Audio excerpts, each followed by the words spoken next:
Y'all ready for this?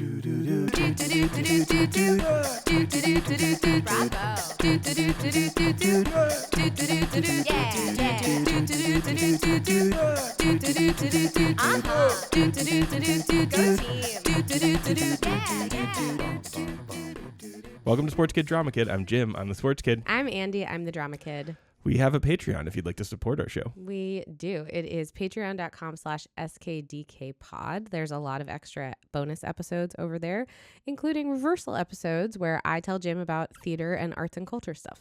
Yes. Andi, today we're talking about the WNBA. Yes.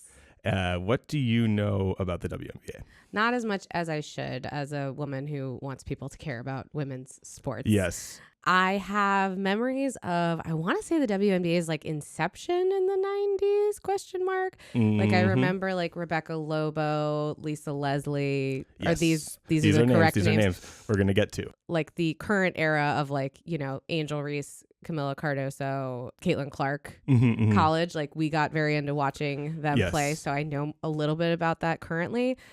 Between those things, like the WNBA inception and now, just a lot of like jokes on 30 Rock about the WNBA and like satirical jokes about how people don't care about it. Yeah. Admittedly, I am one of those people that probably made the 30 Rock jokes about the WNBA at one point. And like, I feel like a lot of like, especially white dudes just have bad takes about the WNBA or did at one point. Yeah. Because it is like an upstart league that had no resources. And as we'll learn about, like, you know, had a lot of growing pains. And people are misogynists, so they sure are. Anyway, we'll do deep dives, I'm sure, on other WNBA stories and maybe even things I bring up in this episode. But for this episode, it's going to be kind of a primer. And so, like, don't come at me too hard if you're a huge WNBA fan, because I'm just kind of learning as I'm presenting this stuff to you as well. He's doing his best. But in order to help with that, we have our first guest. We do. On the pod today. That's right. Jillian Ebanks, who we met watching NBA at bars the last couple of years. Yes. With friends and groups of friends. And we just always loved talking NBA and basketball with Jillian. And then Jillian talks a lot of WNBA as well. And we were like, oh, we got to have her on as a guest to talk about WNBA as someone who knows way more than both of us. Yeah, we're moving into expert sports correspondence for sports that even Jim can't tell me about fully. Yeah, Jillian's particularly knowledgeable about the WNBA, and she will join us in the second half of this episode for a chat on our back porch, mostly about the dramatic WNBA relationships. Like interpersonal. Okay. So a literal sports in the first half, drama in the back half episode today. It's got everything. And it does have everything. This episode has everything. And just up top to plug Jillian, she is going to be in DC in November performing at the Woolly Mammoth Theater in a show called Dance Like There Are Black People Watching with Second City. Amazing. If you want to go check that out in DC in November. That's so cool. WNBA.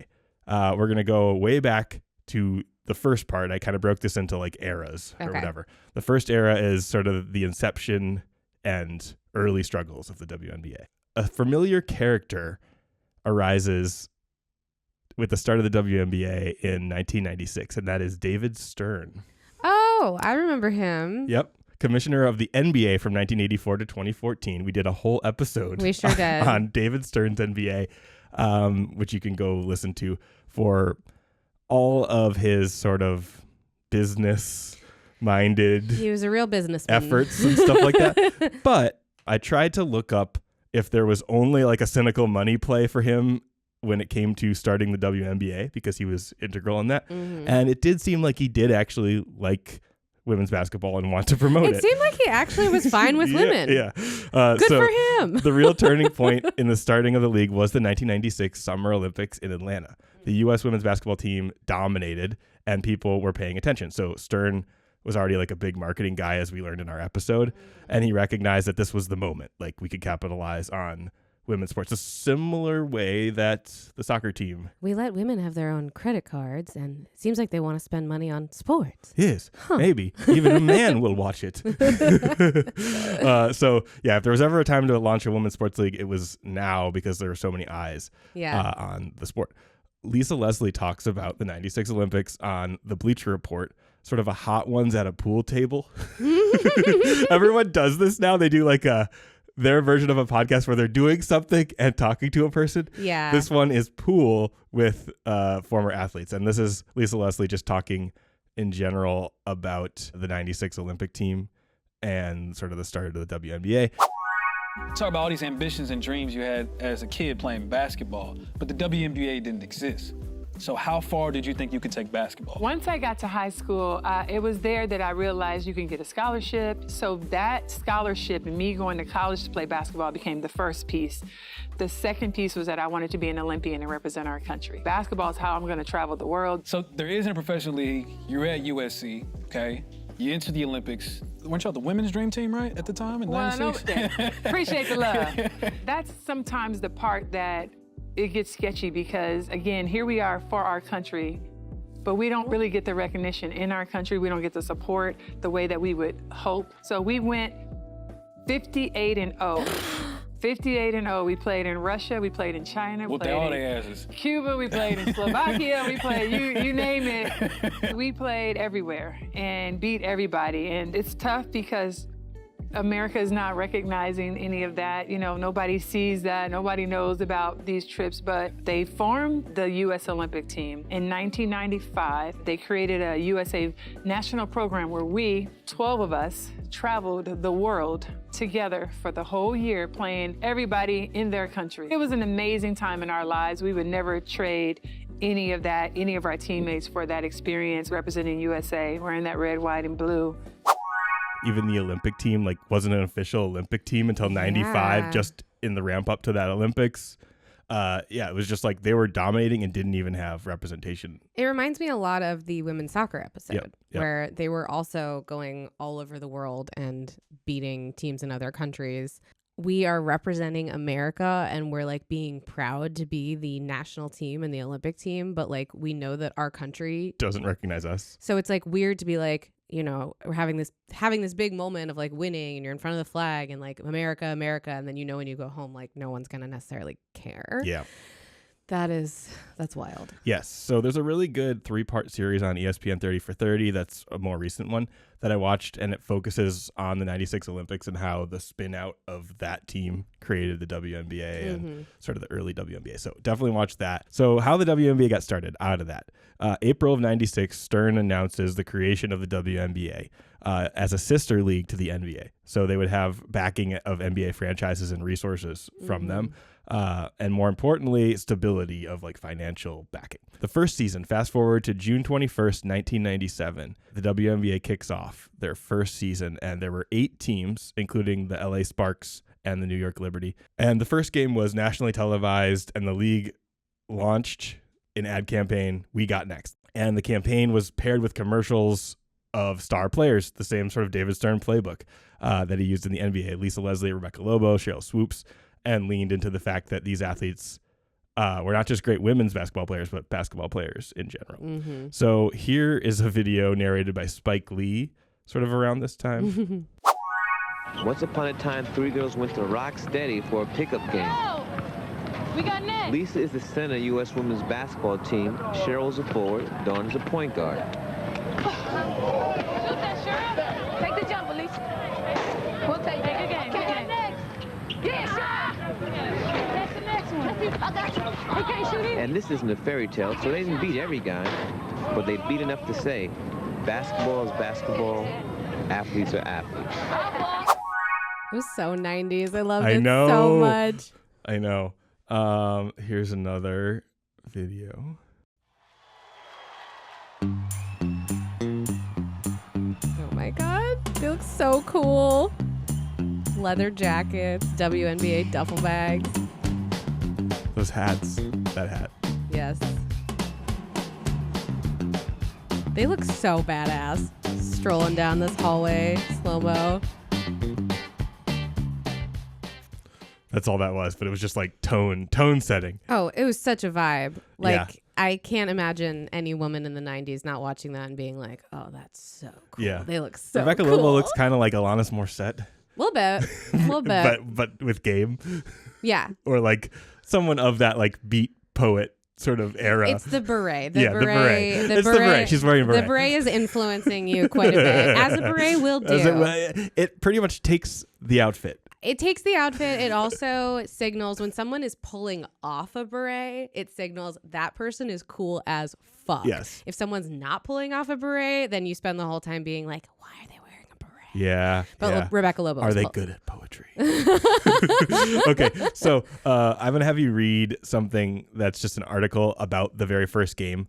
Okay. Because it just opens in the most sort of misogynist, terrible way. Like, it's not a bad article, but this just is indicative of all the early coverage of the WNBA, which is very patronizing. Like, oh, they're playing basketball. Yeah. So I'll just have you read this. Okay.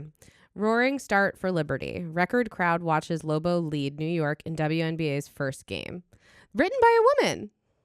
Yep. Okay. Lisa Leslie wanted to make a statement for women's pro basketball with a dunk in the inaugural WNBA game Saturday, but her legs failed her. Leslie got out in front with the ball and charged to the basket.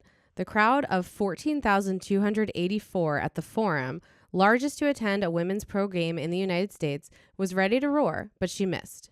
Mwadi Mabika was right behind and put the ball in. Quote, I thought it would be big for women's basketball, Leslie said. I thought if I could get up and do it, it would be a good opportunity. I kind of ran into the front of the rim. Penny Toller reserved her spot in history by hitting an 11-foot jumper barely a minute into the contest for the WNBA's first basket. But the Liberty won the inaugural game 67-57, beating the Los Angeles Sparks in a sloppily played game behind Rebecca Lobo's 16 points. This article is so weird in tone, as you said, because it's talking about the crowd is loving it and they're so excited. And then at the same time, she's being like, but the basketball was very disappointing. The basketball was terrible.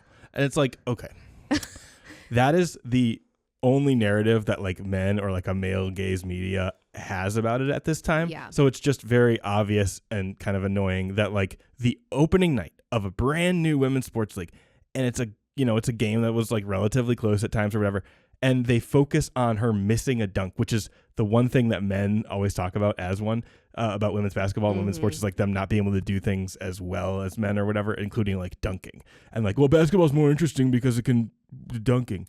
And so the fact that they centered the very first game, major news story, even a woman's writing it, and she doesn't just go, this was an inaugural moment for women in America that we have this thing. She talks about how she missed a dunk, so she's not a man. Especially when she literally has the crowd's like confidence and excitement to back up like an unabashedly just good story. Yeah. Like it just is a very weird thing to focus on. It's a weird take for sure. And I've definitely heard the dunking thing. Yeah. So that's that. Now we're moving forward a little bit to 1997 through 2000, the early years.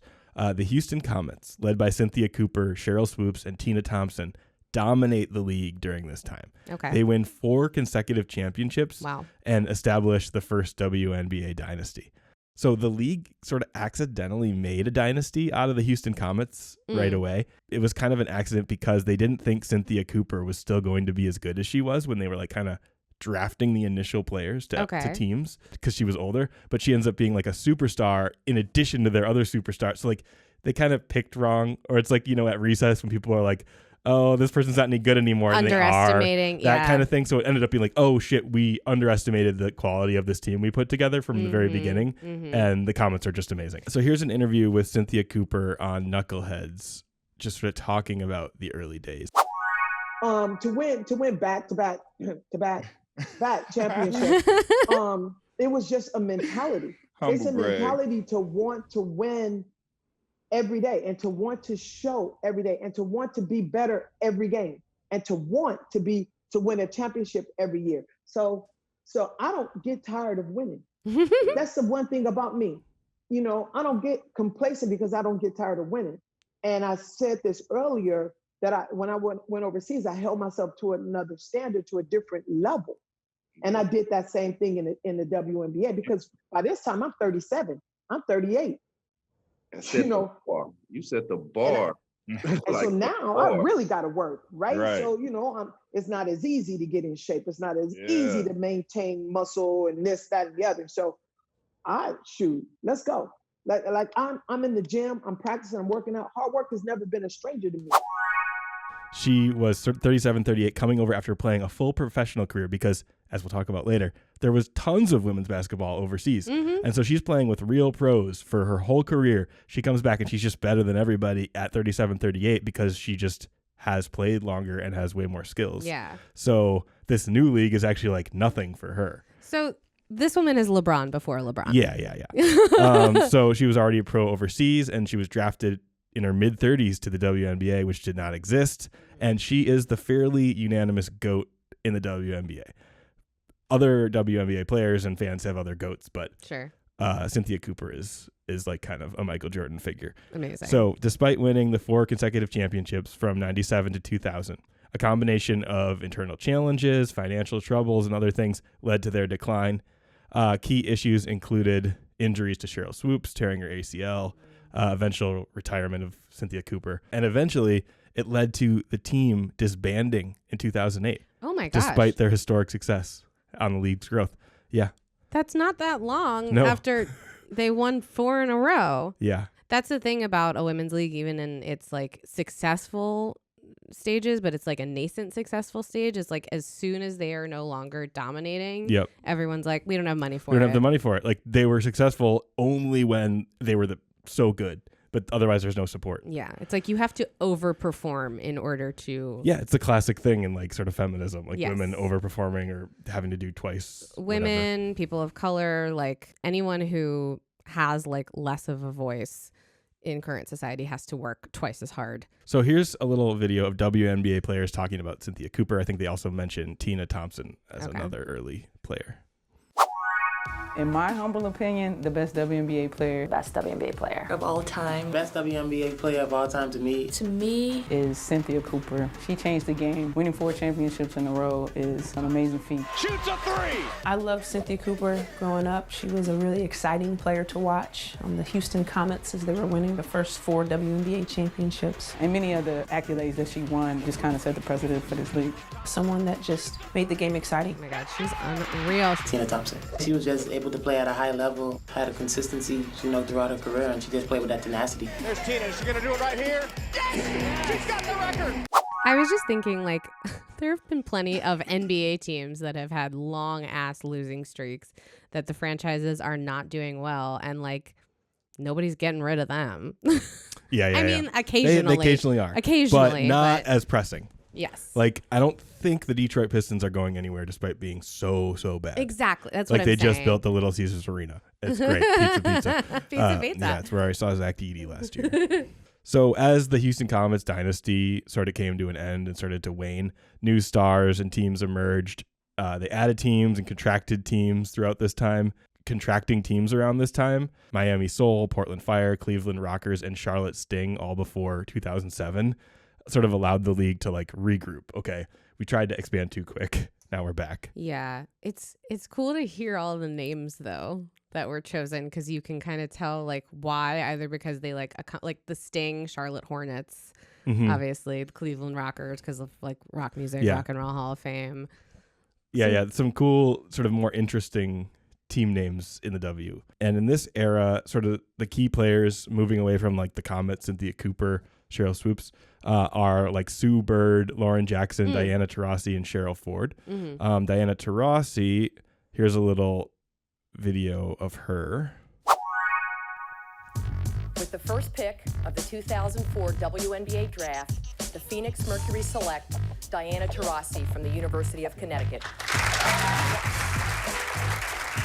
I'm excited. I mean, we got a young team, and I know management has got a new coach and new players, so hopefully we can. Oh my God, she's a baby. This is a team, Phoenix, that they were last in scoring, last in field goal percentage, last in three-point shooting, and this kid can put points on the floor. She sets other people up, averages almost 5 assists a game. She gets rebounds for you, so she's going to make everybody better. As a woman, it's cool to watch things that you're like, yeah, I've watched the NBA draft with you, and I have the same reactions of like, oh, they're babies, it's so sweet, they're families, they're so excited, whatever. As always, like, representation matters. Like, it's cool to see women doing things that you usually see men doing. Yeah, it's simple, it's basic, but it's true. Yeah. And around this time, a rivalry sort of forms between Diana Taurasi and Sue Bird, who were teammates on UConn, which is like the big powerhouse women's basketball team. We'll do an episode on. I UConn, remember they went a whole season without losing, right? Or almost. Yeah. They just had dominant teams. Yeah. But then they both went into the WNBA, and so then there's sort of a Diana Taurasi, Sue Bird, Phoenix Mercury, Seattle Storm thing. And from 2003 to 2004, the Detroit Shock sort of made their presence known under coach Bill Laimbeer, who was an enforcer player for the Pistons in the NBA. Like one of those guys that like beat people up. Oh no. Yeah, like and now he's coaching the Detroit Shock at this time, sort of to try to bring in like a bruiser mentality to this team. And here's a little clip of the 2003 Shock under Bill Laimbeer. This is right after they win. The orchestrator, perhaps, that is a tall man. The biggest turnaround in professional sports history. From worst to first to the championship. Sometimes it's not the destination, it's the journey. But the destination counts. They are champs.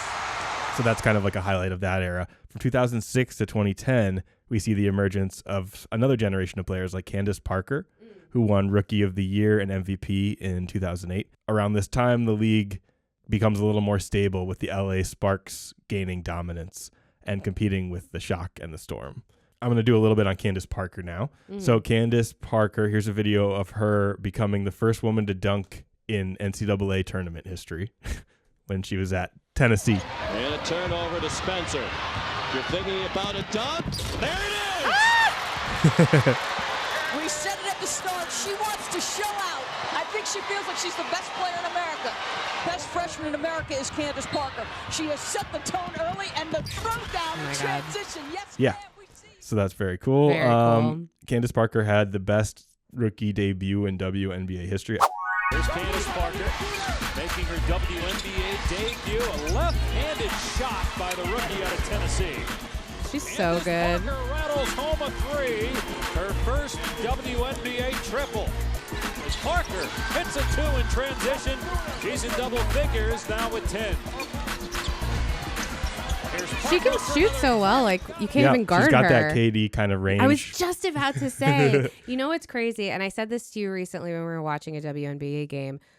All of the things over the years that you have tried to explain to me about ball movement and plays and like posting up, like things that like you explain it to me by like letting me watch it and rewinding it, we watch it again, or like you get up and sort of like physicalize it. It's just much easier for me to understand and recognize that stuff when I watch women do it as a woman. Yeah. Because like a lot of it is like I understand the way like their bodies are moving. I can't do that, obviously, but like I have more of a relationship with like watching their bodies move and understanding how that could work. So that was just so crazy. And watching that, I'm like, kind of like feels like KD, but I could be wrong. And then you said that and I was like, I was right. Yeah. Especially the like long range pull-ups. Yes. And having height to go down low too. Yeah. So now we're moving to the 2010s, which bring sort of a wave of empowerment for WNBA players. The league's been going for a little bit longer. With the rise of social activism and new stars like Maya Moore coming into the league begins to sort of transcend sports a little bit and make more of a cultural impact.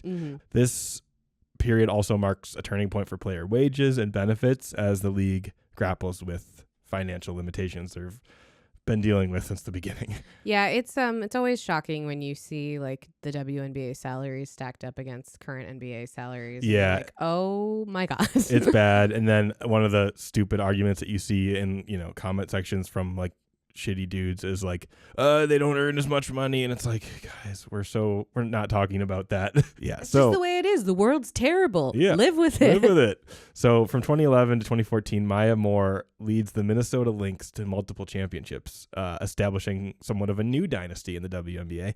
Players begin to take more active roles in social justice movements, and this is all kind of happening around this time. We have Maya Moore. This is also peak Diana Taurasi, Simone Augustus on the Lynx too. The Lynx start wearing Black Lives Matter shirts during the 2016 season. They're kind of one of the first to do that on a national league type level. So a lot of these women are starting to use their platforms to speak about other things. I'm going to show you some Maya Moore stuff. Here's some top plays. Maya Moore drives on Christmas inside. Wow. Shot by Moore, or she'll have a chance for a three-point play and a chance to get the Lynx closer. How did she make that while being like shoved? floor all the way to the rim. Oh, that was pretty with the right hand. Why is she in a race for MVP? Because of reasons like that. Shirazi had only one field goal in the last. Oh, wow. That shot was blocked by Maya Moore. Just knocked it right out of her hand. Takes the distance. She was about to shoot and she knocked it. It's really something when you see people who are great on defense, because you just, especially in the NBA, NBA, you just don't see it very much. Yeah, you see it around the playoffs. You do, but I feel like a lot of the time when we're watching just an NBA game, like it's just shoot, back to the other basket, shoot, back to the other basket, shoot. Like it's just a lot of back and forth, and it's just a game of like endurance and who can end up scoring the most points at the end. So it's always cool when you're like, yes, someone actually like changed the movement of the ball. Yeah. What I noticed about Maya Moore is that she has like a lot of like really good like follow through, like in the same way that someone is when they're playing volleyball, like when they just like dive in the sand and don't care what happens to them physically as long as they like are able to hit the ball. There were a couple shots where she was about to like fly right into the it's like a fearlessness. Yeah, exactly. That you will just follow through on things. Okay, so now I'm going to show you something really cool. So in 2019, Maya Moore left the WNBA for a season to focus on getting a wrongfully incarcerated person out of prison. That's amazing. She became like the main spokesperson for Jonathan Irons. And I'm going to show you a little clip from NBC News about when Jonathan Irons was released from prison with the help of Maya Moore. A tearful reunion years in the making. After 23 years in a Missouri State prison, Jonathan Irons finally free, embraced by his unlikely hero, basketball superstar Maya Moore. I'm so grateful. A four-time WNBA champion, Maya took a break in her prime, in large part to help Irons, who says he was wrongly convicted. We spoke to Maya last fall. Was it hard to walk away? It's hard, but when your convictions are moving you to a place that you know is right, and you're moving into something that's really meaningful, it makes it a little less hard. Irons was arrested in 1997 at age 16, given a 50-year sentence for a non-fatal shooting. Maya fought for him, launching a petition in his name and a foundation around criminal justice reform. In March, a judge vacated his conviction. His convictions be vacated. The current prosecutor declined a retrial today, citing issues with the case, including fingerprints at the scene that did not match Irons. Irons' record now wiped clean. I'm absolutely elated and thankful. In that moment, I really felt like I could rest. Last year, we met Irons in prison. What would it mean to you to finally walk out? Wow. It's like I can finally live my life. I want to help other people. Now, at age 40, he finally gets his chance. Blaine Alexander, NBC News, Atlanta. Imagine a peak NBA player stopping their career to go fight for somebody else and then come back. Because this was like this was a high point, like a very active point in her career. Yeah. That's incredible. Wild. Like in 2016, amid social activism, players also pushed for better salaries. There was a 2016 collective bargaining agreement and became a major point of contention between like players and owners. So WNBA players are always looking for a bigger piece of that pie and just better salaries, especially in relation to men's leagues. Yeah. And one place that they go in order to get higher pay is overseas, as I mentioned earlier. Sure. And here's where I'm going to talk about Simone Augustus a little bit, because Simone Augustus became huge overseas and made tons of money and then came back and played in the WNBA. And so many players do this and did this. Mm-hmm. Here's a little bit of a Vice video talking about that. I play at Dynamo course in Russia. It's about 8 hours away from Moscow. And this is just a small, like, rural town, but they're really into basketball, women's basketball. I didn't become aware of it until like my junior, senior year in college, and I started to realize that the WNBA doesn't make as much money as people assume, or as much as we assume. I didn't know coming in as a rookie, it was only gonna make $40,000. Once we hired an agent, it was like, well, where do you want to play overseas? I'm like, overseas? It's not a lot of options that pay big money, and Russia is that one country that consistently pays big money when no one wants to go. Like, it's not a pretty place with a beach and, you know, palm trees everywhere. the weather's cold, the people are cold, you know. You kind of got to get adjusted to it. So some people prefer to go to other places like Turkey that are a little bit more Americanized and a little bit more friendly. My mindset was, I'm gonna get the money first, and then later in my career, I can decide to go to nicer places with warmer climates and enjoy myself then. What's it like to be my teammate, Marsha? I like my team. You like your team? I'm talking about me, Marsha. Do you like me? You like Simone? Yes. Okay, good. You like me? Huh? Of course, Marsha. And that's from Latvia, and this from France. Frida's from Sweden, and then she from America. And those kind of shots we allowing that we have two defenders in this, you are only hook. Wow. Isn't that crazy and cool? That is crazy. Like, there's a whole sort of world of women's basketball in Russia, specifically, that's what she's talking about here, but also other places in Europe where they're paying like the NBA or like much higher levels, maybe not like the NBA. She said it's 8 hours from Moscow. Yeah. It's a small town. I know. One thing I did pull up here because I thought it was interesting was a little chart of the average salaries of other leagues to sort of prove the point. And the Women's Chinese Basketball Association average player salary is $1,250,000. Russian league is around $800,000, and the WNBA's average salary is around $252,000. Wow. So you got several leagues, including like the Turkish league, the Euro league, Chinese league, and Russian league, that all pay double, if not triple, quadruple, or more. I mean, the Chinese basketball league is paying $1 million more. Yeah. Almost exactly than the WNBA. Yeah. So actually, like, there's a lot of players who go over there and just play in general and don't come to WNBA at all that are better than people in the WNBA. You know what I mean? Because they're making more money. Yeah. So like, yeah, there's other people in other leagues, unlike in a lot of sports, like the NBA or whatever, where like the best talent tends to consolidate. There's actually some really good talent just staying in Europe because they can make way more money. Why wouldn't you? Yeah, of course. Especially in like the current era where like, I don't know, I feel like it used to be a lot different of like, I'm going to go to America and fulfill my dreams. It's like America kind of sucks now. Yeah. Yeah. So you're like, well, we could go anywhere else and more money. Yeah. Like, why would you come here? Yeah. So moving ahead from 2017 to 2018, we get some new stars that sort of emerge in the league.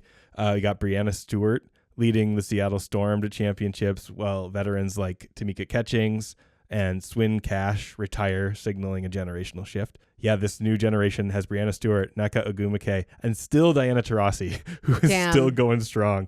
She's still playing? Yeah, about to retire, I think. But yeah, crazy. In 2020, we get the signing of a new CBA, which significantly improves player salaries and working conditions. That actually happened around the bubble season, or the Wubble season of 2020, the women's NBA bubble. Here is a little clip of Lisa Leslie, still on that Untold Stories podcast, talking about sort of race in the league. And I think it just fits here because race was a big part of that 2020 CBA talks and activism and all that stuff. It almost feels like for black women in the league, you got to be an athlete and like a model, or an athlete and an activist. And it's difficult to just market yourself as a black woman that's really, really good at the sport. Do you see some discrepancies there in terms of how white women in WNBA and how black women in WNBA are marketed? This is really being kind of deep, but when you think about it, we watch television and we love white people because we watch shows, and we've watched shows for many years where we have characters that we love because we like, oh, I like Cindy Brady, I like these people, and I don't look at them based on because she's a white girl and I'm a black girl. I identify with things she's talking about, things that's going on with her family, or, you know, maybe what she's wearing, right? So I don't think we've had that reverse where a lot of white people have had the opportunity to see black people in a way where you would like, love, and admire them other than seeing them in sports. I love how you said it too. There's so many of us doing great things on an everyday basis. Absolutely. That should be reflected, that people can find some level of commonality with. Absolutely. Just thought that was a good point. Yeah, that is a good point. About the activism being sort of a thing like that black women take on even more. Yeah, it's taking on extra responsibility. I'm going to play a couple other things of sort of some of the WNBA players standing out especially during the wobble and like around the BLM stuff. I'm Nafisa Collier, and on behalf of the players, I will share our collective statement. Our hearts are with Miss Tamika Palmer. It has been 195 days since her daughter, Breonna Taylor, was killed. 195 days, and still today, no one was charged for her death. We strongly support the sentiment expressed by the family of Breonna Taylor. The result is outrageous and offensive. No one needs to live in the Commonwealth of Kentucky to understand this case. We won't stop pressing for full transparency and full and complete justice. There are far too many questions left unanswered. Justice is on the ballot. Please register today and vote on or before November 3rd. Thank you. So they were really able to use like the actual broadcasts and platform around the playoffs and stuff to speak about issues. And maybe you can't answer this. Would you say that they were able to do that more than the NBA was? The NBA also did quite a bit, but they, I think, led the charge and definitely took more of a direct stand. I think it's amazing that they used their platform and that they did not like mince words and try to just sort of like blanket overall, be like, we all need to do better. Like the NFL end zones. Exactly. End racism. Like, no, someone actually stood up there and said it. Yeah, and actually said out loud the thing that a lot of other people in the public eye are afraid to say, and they sort of dance around. It's like, no, this is bad, and we're telling you that it's bad, and we're telling you that we're going to keep speaking out about it. Yeah. Another key thing around this time was sort of the rise of Becky Hammon, a former player who then becomes the first female NBA assistant coach, and then the first WNBA female coach to win the championship. Okay. And so I'm going to play you a little bit of Becky Hammon stuff. This is another little piece, again, from in like the 2000s. And it has that same sort of thing where like it's a good piece, but it suffers from the total male gaze of it all. It's like very obvious. Sure. History was made in the NBA this month when assistant coach Becky Hammon was named head coach of the San Antonio Spurs Summer League team. She has coached 5 games and won 4. But as Carter Evans reports, more than victories, Coach Hammon is earning respect. As Becky Hammon paces the sideline, she is fully in charge, but also feeling the weight of history. This is just kind of throwing me into the fire a little bit. And you'll either melt or it'll make you harder and stronger like gold. Hammon has been constantly proving herself. Out of college, every WNBA team passed on her. You got to be persistent and resilient, and whether it be people not drafting me, trading me, people telling me I'm not good enough to be on their team. She eventually convinced teams to give her a tryout and went on to become a 7-time All-Star in the WNBA. Hammon, who's 5'6", always held her ground. Is all of that resistance that you pushed through, is that what made you who you are? I wouldn't change any of it. Me tearing my ACL landed me in the film room of the Spurs. Spurs coach Greg Popovich knew all about Hammon, who played 8 years in San Antonio. They often discussed basketball strategy. Last year, Popovich named her assistant coach, the first woman ever to hold that title. That was Tony Parker. Now she's the team's Summer League head coach. It takes some courageous men to hand women opportunities. You know, everybody's talking about me being the first. Well, Greg Popovich handed me this hammer to kind of smash this glass ceiling. The NBA Summer League is where rookies and veterans try to prove their value. Same with the coaches.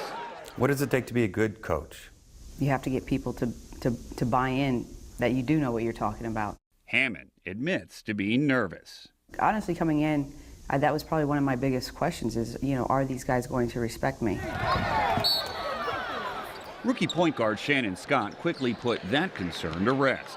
She had a great mind. She knows what she wants out of her players, and she's very straightforward about it. I believe that she's shown that she's a great basketball coach, and I think everybody will start to realize that now.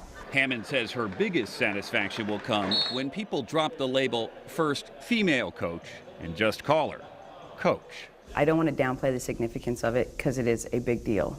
I get that, but I also want it to be known that I was hired because I was qualified. Her actions on the court speak for themselves. Carter Evans, CBS News, Las Vegas. 5'6", holding it down for the short ladies. So like incredible piece, but I do love that guy who's just like, and a woman is coaching now. I like, know. That guy, so many pauses. I mean, that's amazing. And I don't want to knock Becky, but like, Greg didn't give you the hammer, girl. Yeah. You've been taking the hammers. Yeah. You've earned the hammer. That's amazing that she like fought her way into the WNBA as a player.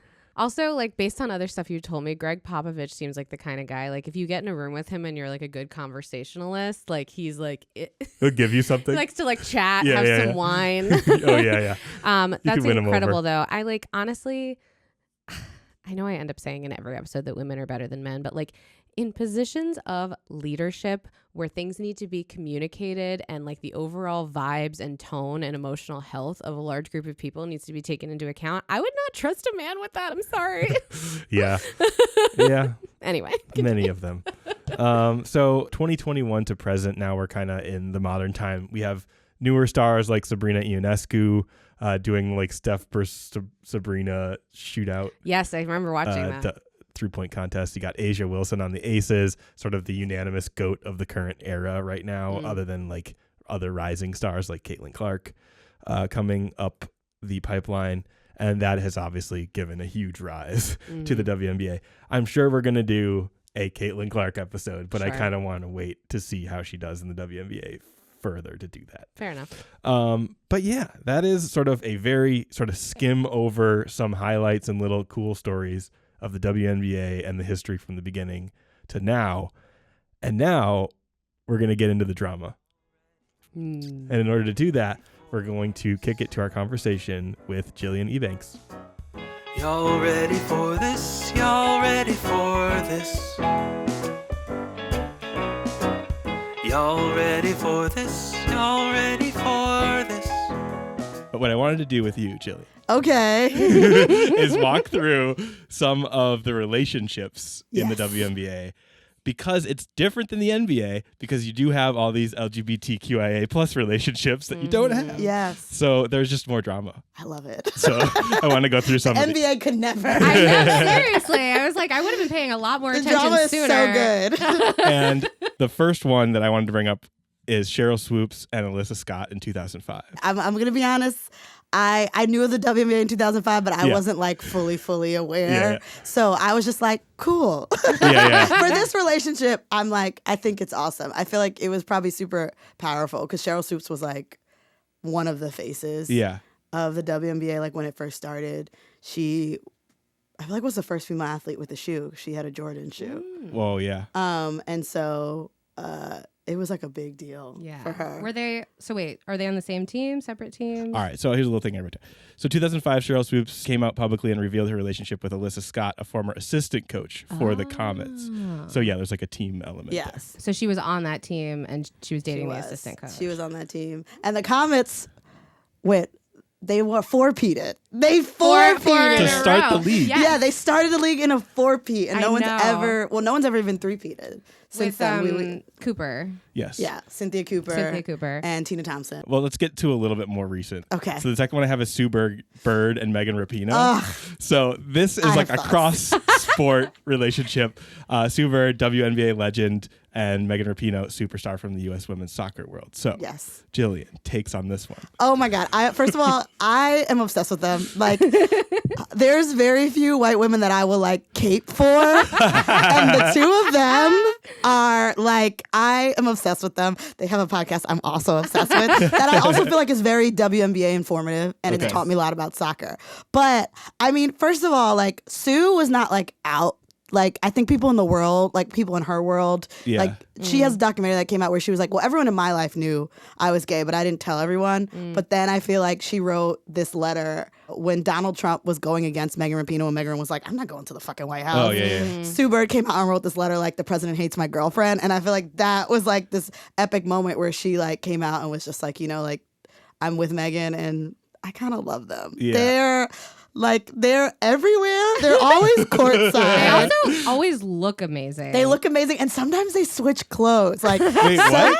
Yeah, like sometimes like Megan will be wearing a shirt that Sue wore a few days ago. Like, I just love them. They're just like everywhere, and they like clearly are like, we're not having kids. We're just like the cool aunties. But they're also just like great like justice warriors. Like I feel like they both have used their platforms to talk about, you know, the discrepancies in both sports with like sexism, racism, homophobia. And so I feel like they're also very aware of their privileges as white gay women. And so especially within the WNBA, like I feel like Sue has been great about talking about her privileges, but also talking about like they wanted her to pretend to be straight when she came into the league. Really? Yeah, they were like if you look at a lot of the media for her and even Diana, they were like putting them in makeup and dresses, and she was told that she had to pretend to be straight to like be successful. So wow. And a lot of her being hidden was feeling like she had to for the WNBA, or feeling like her image was gonna suffer. And so I just love that she's like herself. And they're like the cool aunts. And I wanted to show one little clip that's just the body issue that they did together. I'm obsessed. I love them.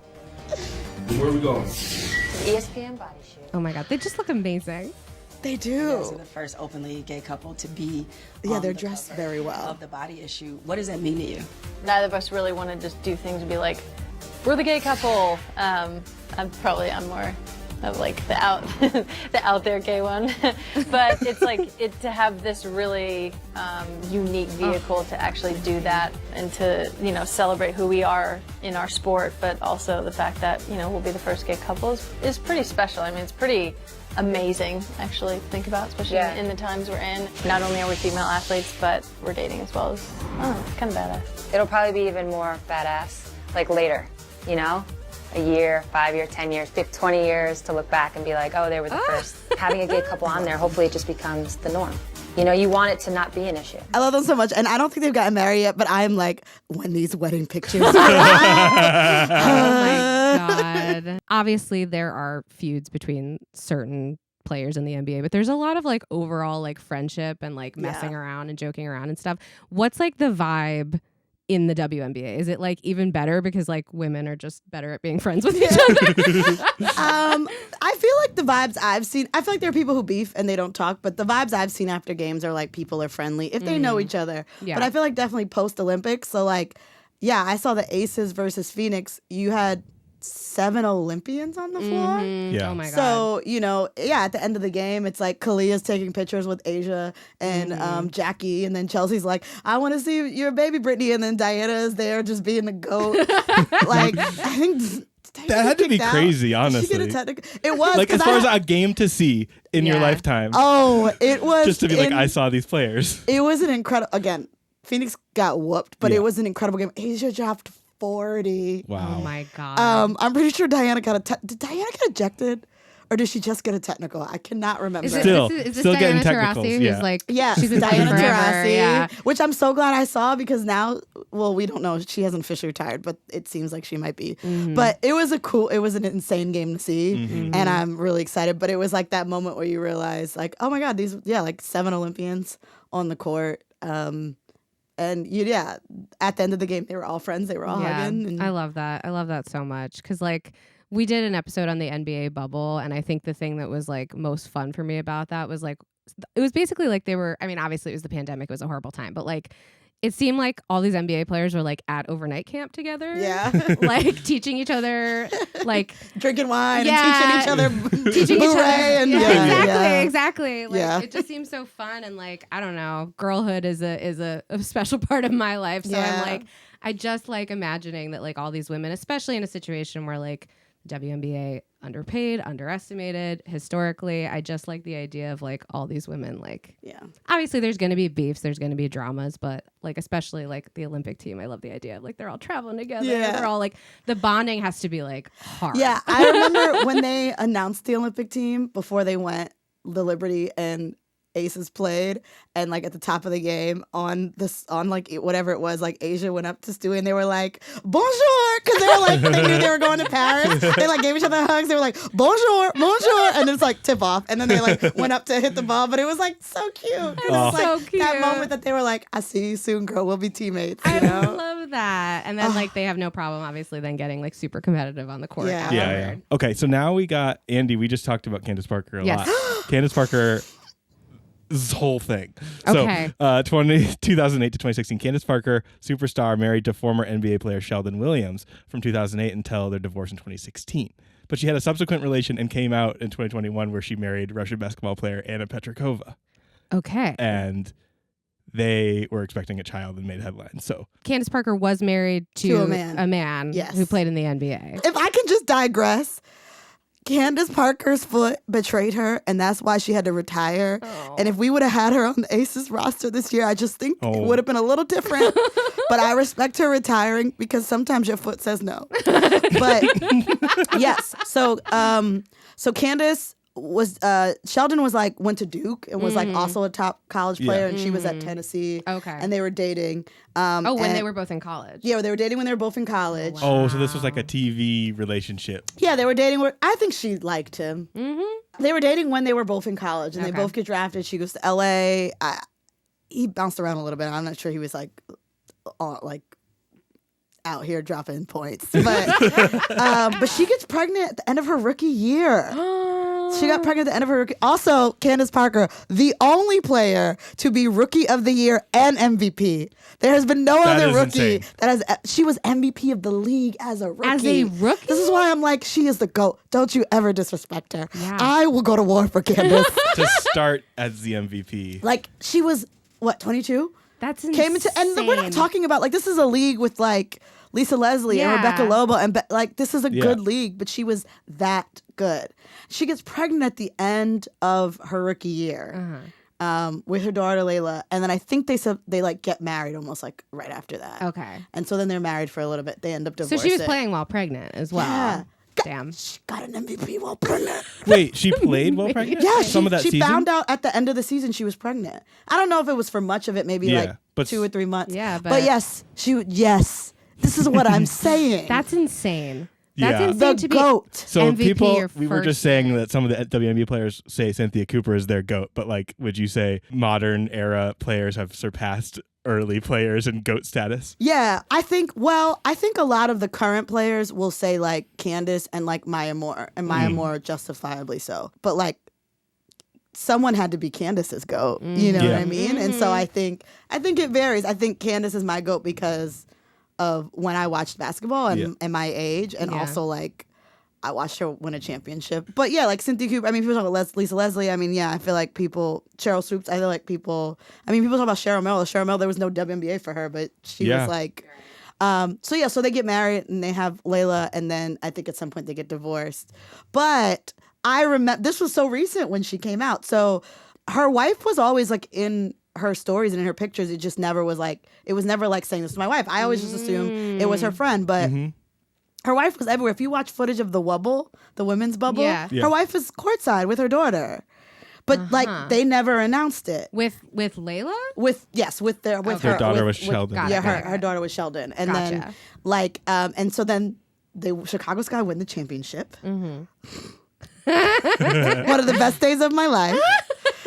Like maybe like a month or so later, like she posted on her Instagram like that she's married to Anna, Anya. I'm not sure her name's Russian, so I don't want to mispronounce it. And that also Anna's expecting. Oh my God. And so then they have their son Goose. Well, his name is like Air, I think. And then when I tell you I ship them, and then Anna just had another baby boy, Heart, in May. Oh my God. So now they're a family of 3.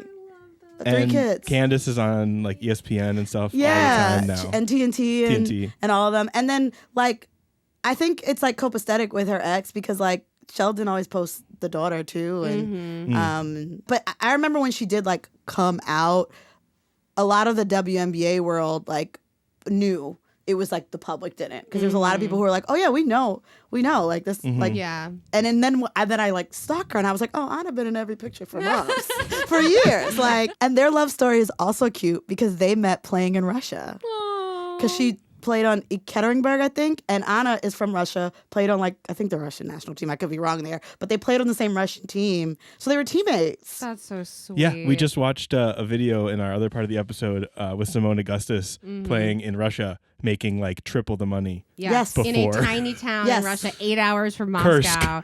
Yes. Yeah. Candace has talked about, and like those teams were crazy. Like I never knew this, but like she would be on a team, they'd be in Russia, it'd be like her, Sue, Diana, like all in Russia just chilling. They would make like millions of dollars, but they also had like private drivers, private chefs, like gorgeous, they put them up, gorgeous apartments. So it's like, yeah, you're in Russia, but the amenities are so good. You're making so much money. They're what NBA players get in America. Yeah. Diana totally. Taurasi took off a whole season. Also, though, if you guys ever watched, there's a Super Bowl documentary on Netflix. It dropped recently since she's retired.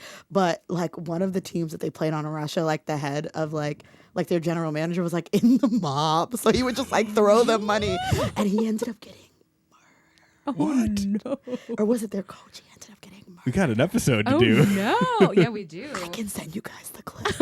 I'm whispering it because I don't want anyone to come back on me. There's been a lot of issue with international players because the WNBA season starts, like training camp starts like April, May-ish, and the European season doesn't end then. And before, I think you could just show up to training camp late, but now the WNBA has put stuff into place where you like get fined or penalized if you don't show up. And so that's why at the Olympics there was like several players who were great that aren't on WNBA teams. And people were like, why isn't Gabby Williams on a WNBA team?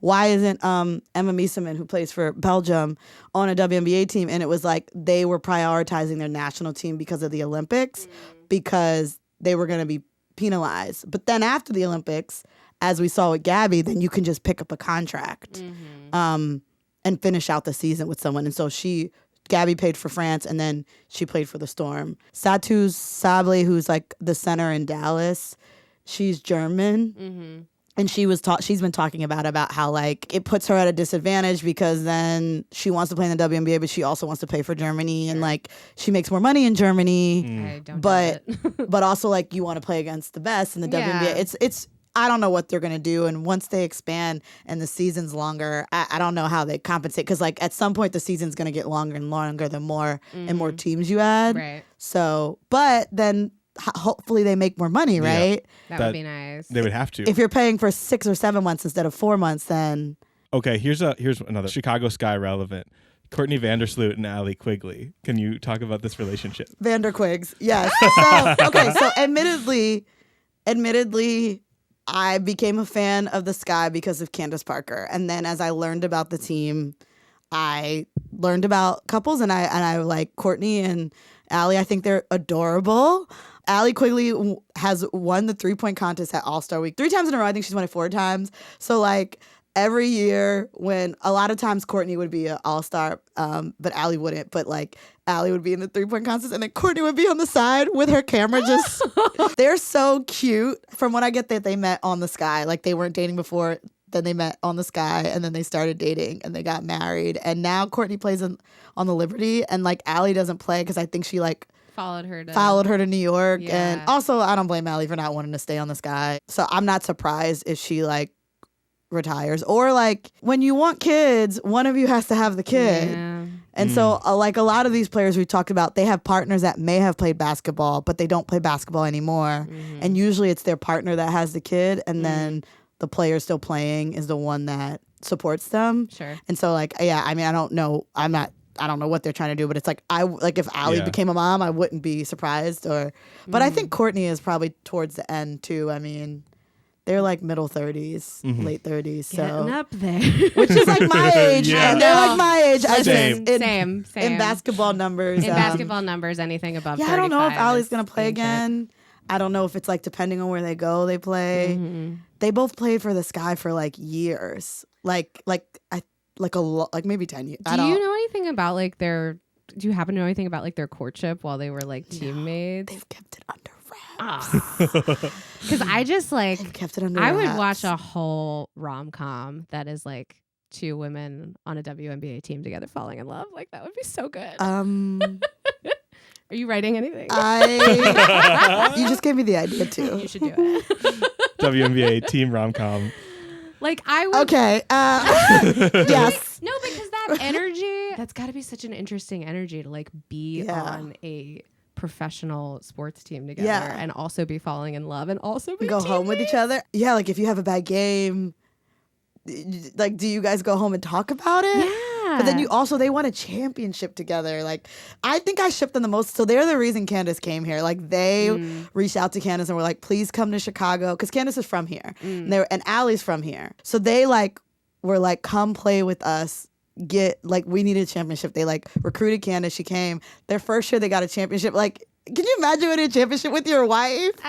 You almost don't need to do anything else. You're good. You're good. Like, you don't need to do anything just else. retire and live happily ever and they're after. like, there's like on the court, like if like, you know, they make a shot, they're like smacking each other's ass. They're like, yeah, like it's their.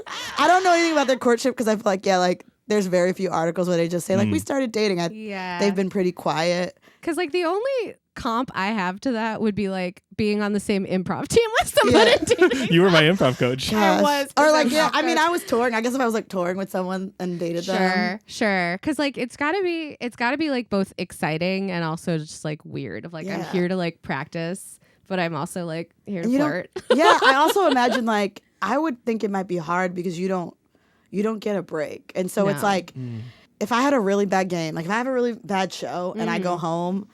I want to be able to just like disassociate. Yeah. And you would love to go home to your wife and them just like hold you. But what if your wife is also sad? Because you guys both. Or what if they had a great game? Yeah. And you lost them the game. What if it was your turnover? Like, and then it's like, is there like a power dynamic like with like who's the cap? I mean, I guess they were both the vets. And I'm curious like what that's like for an organization. Like, is that worrisome that your two stars. Are there rules? Your two stars are married. What like. I want to talk to somebody like works there. And is there, because like a workplace, there's usually rules. You have to disclose it. Yeah. Yeah. Right. And I feel like there are some WNBA relationships where the players are on two different teams, which makes it a little, in some cases harder depending on the fan bases.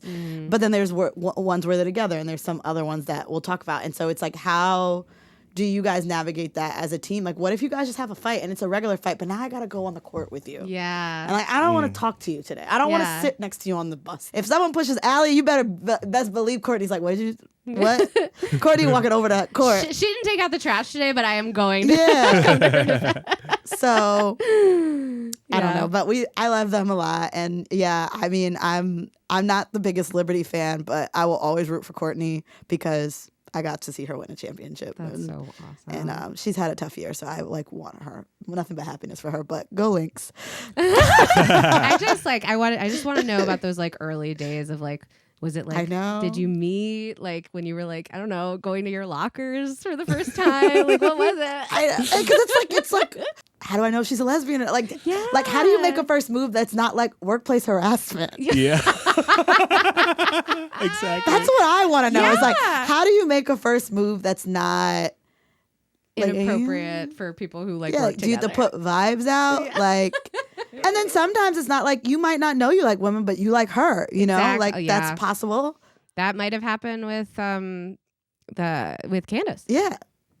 So you don't know. But all right, one last one. Sorry. No. This is the point. This is the last one, and this might be one of the messier ones. Yeah. This is Dewana Bonner, Alyssa Thomas, and Candace Dupree. See? Three people. Yes. So Dewana and Candace were teammates. I know her and Candace Dupree were together, and I know they had twins, but now they're divorced. And now she's playing in Connecticut, and she's engaged to another teammate, Alyssa Thomas. And the twins are in Connecticut with her. The twins are like, But Alyssa and Dewana are on the same team right now. They're on the same team. Yeah, they both play in Connecticut. Dewana and Candace Dupree were married, had twins. Divorced. Dewana then goes to Connecticut, meets Alyssa. They're engaged. Got it. And Alyssa's stepmommy to them twins. Got it. Because the twins are always at their games. And they're on the same team. And they're still on the Connecticut together. And I don't think they started dating till Dewana came to Connecticut. Okay. And they're both really good. And so this is another scenario where these are two really good players. Alyssa is probably should have gotten an MVP and they haven't given her one yet. They play on this team. And like, there's sometimes someone be in Dewana's face, and Alyssa come over like, "What are we doing here?" Like, I know you ain't talking to my woman.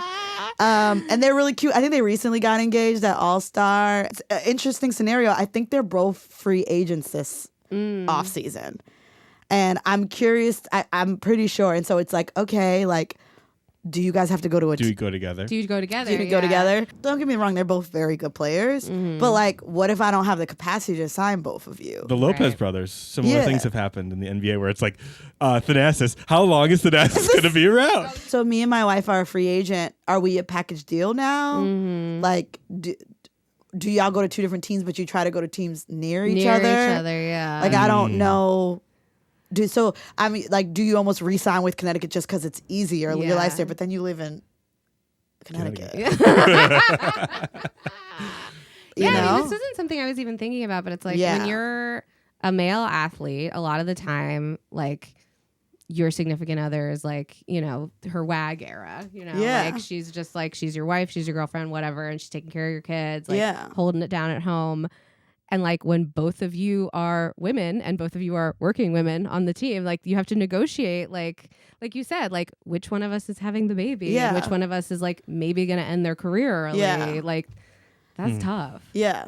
That's really tough. And so like some of the players that do have kids, like Diana Taurasi's wife, like had the children, and her wife used to play, and even Breanna Stewart's wife was like a Spanish basketball player, but I think she's carried their kids, and so like same thing with Canada. And so it's like you or your partner, and then it's like if you're straight, then it's like you might end up having to carry in your out seasons, and you have like a situation like Derica Hamby, who plays for the Sparks, where there was like all this controversy about her getting pregnant and getting traded, and she has like a lawsuit out. Oh, because she thinks she got traded because she was pregnant? Yeah. They traded her shortly afterwards, and she has a lawsuit, I guess, saying that like she got traded essentially because she was pregnant. And like I think her argument is that she was told that she was being traded because she was pregnant, and like there's been like allegations of like coaches and stuff saying things like you're being selfish and like you're putting us in jeopardy because we're trying to win a championship. I don't know how true that is because there was an investigation with the WNBA where they like suspended Becky for a few games last season. This is Becky Hammon? Yeah. Got suspended a couple games? She got suspended 2 games last season, so 2023. For like this whole thing? Yeah. Yeah. Okay. Yeah. We were just for whatever their talking about findings were, she got suspended for 2 games. So that would have been 2023 season, the season that they won the second championship. And then this season, like another lawsuit, but there's like not much on it because it's an ongoing lawsuit. So like the players aren't really allowed to comment on it. Skylar Diggins-Smith, it was like a few seasons ago, like in the playoffs, she just wasn't available and they weren't saying why. It was like personal reasons, unavailable, and like they wouldn't say. And so it was kind of like weird because she was also having issues with the team. And then it came out she was pregnant. So I was like, yeah, she's not playing in the playoffs. Yeah. That's how tricky. The big relationship now that I think is cute is Dejanay Carrington and Nalissa Smith. What teams are they on? So Dejanay plays for the Connecticut Sun. Okay. And Nalissa Smith plays for the Indiana Fever. And it was a very like unfortunate scenario because the Fever fan base was like not kind to Dejanay. But now like her girlfriend's on that team, and I feel like it was very difficult for them because like Nalissa would like send Dejanay flowers, and then like the fans would be like, you gotta focus on the game, and I feel like it's even harder when you're on opposite teams because then I would hate if my girlfriend was receiving awful messages, racist messages, threatening messages by people that claim to be fans of someone on my team. Like it's crazy. But also like they're in the games together, and like Nalissa might foul her hard and then like pick her up. It's like it's so cute. That's how they started dating again. So they're kind of really cute. Okay, wait. So they're kind of. Okay, so they're a little cute. They both went to Baylor together. Okay. I think they won a championship at Baylor together and then got drafted separately different years and then started dating in WNBA. They had broke up. And then this year, they were on the court, Connecticut versus Indiana.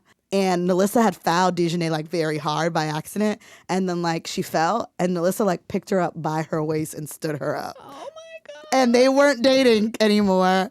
But shortly after that, they were back to dating. But it was... And that clip went viral. Oh, I'm sure. And it was like, ooh. And then they would be wearing the same shoes at games. But they're so cute. Intimate, gentle, physical contact in front of everybody. And then Dejanay's been wearing a ring, so they might be engaged. But they're really cute. And I ship them, and I hope Nalissa Smith gets free of Indiana. That is so cute. You're not an Indiana fan? There, I said it. Well, because they were being mean to her. Yeah. I have a lot of thoughts on Indiana, so let me not go down that rabbit hole because you'll get a bunch of people spamming y'all and being mean. Part of what we talk about is like, now that I know more about like certain players in certain sports, like watching the NBA, like, you know, if somebody like fouls someone that's particularly nasty, I can be like, wait, don't those two like hate each other already? Like that's juicy. But to watch that and be like, these two were in love, and like I don't like, you're like analyzing the way like a ref would, like every moment of like like that foul got her family back.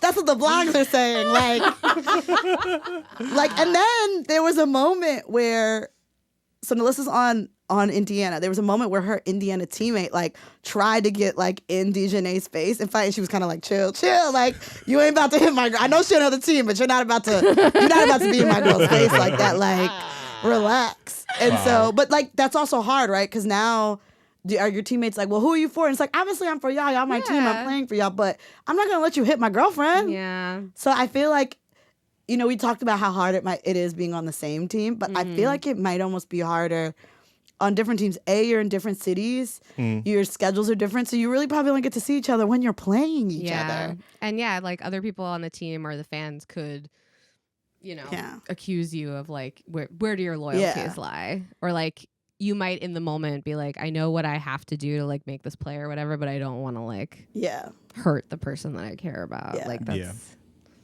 Yeah, the NBA really could never. Honestly, they could never. Like the interpersonal aspect of it is just so much juicier in the WNBA. And then like when people get caught, like if there's some people who are public and some people are not, and that's also a big thing of like not outing people. Sure. I feel like the WNBA got really popular this year, and so people were like picking up on stuff immediately, and it was like, hey, like some of these couples, even some of the straight couples, like the media found out about like who Asia was dating, and it was like, yeah, we've known that she was dating this player for years, but like we were keeping it discreet, and now you guys are making the block hot, and now everyone knows, and like people are following them, and it's like they're already both of them are 6'7". They can't hide. They will be seen. Like they can't hide. Let her, like you know, and like let them live. Let them live. They're adorable though. Well, thank you so much, Jillian, for joining us, talking relationships, expanding on WNBA things that we already talked about. We'll have you back as like our WNBA correspondent. Yes. Oh my God, please. I love the WNBA. The women who play basketball, they're so talented and they're just as competitive and fierce and like, and honestly, it's just so much more fun because you get this relationship drama. Mm-hmm. Like if I get to know I'm watching two people that are like having sex also playing against each other. Yeah, it kind of doesn't get better than that. It is. It's the best thing on television.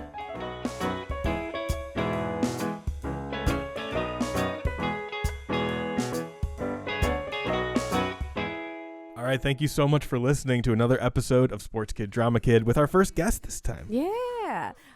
If you would like to hear more of us and support the show, patreon.com/SKDK pod. You can also leave a review wherever you're listening or just tell a friend that you like our podcast. Yep. See you next time. Bye.